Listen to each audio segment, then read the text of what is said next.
Hello, and welcome to the Commonwealth Market Update for May. My name is Brad McMillan. I'm Commonwealth's Chief Investment Officer.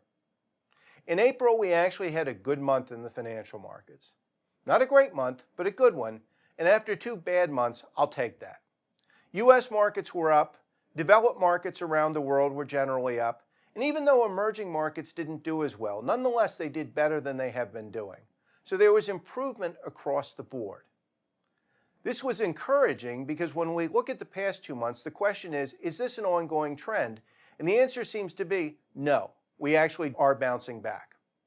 And the question is, why are we seeing a bounce back and why now?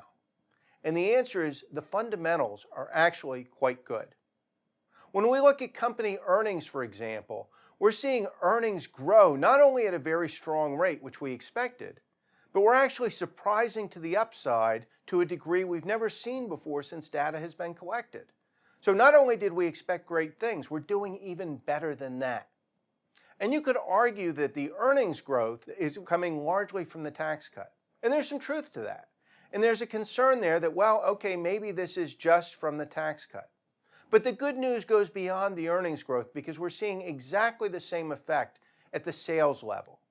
Tax cuts don't actually affect your sales. When the sales go up, that says something good about the markets and something good about the economy.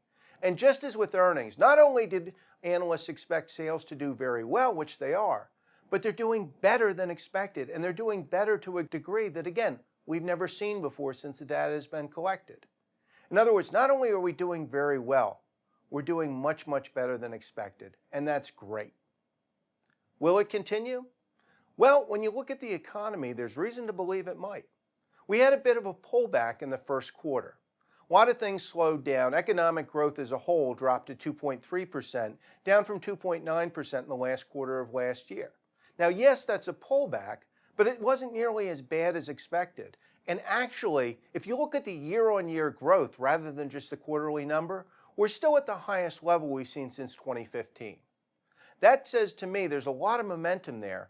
And it also says that since historically we typically see the first quarter being weaker, there seems to be some seasonal bias in the data. That says to me growth continues to be reasonably strong. When you look at the other underlying factors, when you look at confidence, for example, consumer confidence remains very close to the highest level we've seen since the dot-com boom. Consumer confidence means people are willing to spend, and even though we saw a bit of a pullback in consumer spending growth, the most recent data suggests that it's starting to come back. That's a very encouraging sign. Business confidence also remains very high, and again, we saw a bit of a pullback in business investment, but again, there are signs that's starting to come back. We seem to have had a pullback in the first quarter, but that's okay because now things are starting to pick up again.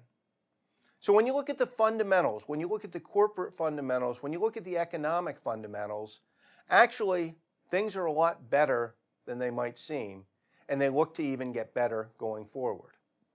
Now, of course, that's not guaranteed. We need to think about the risks. One of the big risks out there is politics. We saw the tariff announcements. We saw the situation in North Korea rattle markets in the past 2 months. Now, largely those issues are off the table, but they could come back. More importantly, we're also starting to see inflation come back. Not in a big way yet, but the signs are widespread and they're starting to get to the danger point. The Fed is reacting, the Fed is raising rates, and the question is, are they going to keep doing so?